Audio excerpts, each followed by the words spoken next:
Gibrid olish kerakmi, elektromobil? Elektromobilga qilinadigan rasxodlar sanab o'tamiz. Har 20 ming probegda bitta moyni almashtirasiz, generator moyni, u ham 1 litr ketadi. Bo'ldi. Salon filtr bor, uni bilmayman. Hamma har xil almashtiradi, yarim yilda birmi, 1 yilda birmi almashtirasiz. Bo'ldi, boshqa rasxodingiz yo'q elektromobilda. Agar biron joyi buzilib qoladigan bo'lsa, uni salondan olgan bo'lsangiz, garantiyasi bor, tekinga qildirsangiz bo'ladi. Gibridda esa nima rasxodlar bor?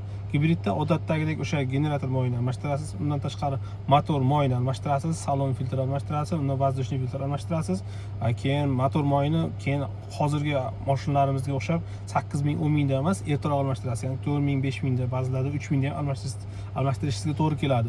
Agar siz 10, 15 plus undan uyog'iga benzin rasxod qilib yurgan bo'lsangiz, gibrid olsangiz sizga ekonomiya bilinadi.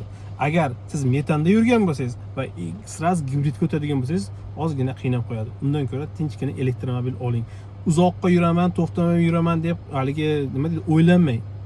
Uzoqqa yurish uchun nima deydi, avvalosi sizga kerakmi yo'qmi? O'zingizga o'zingiz savol bering.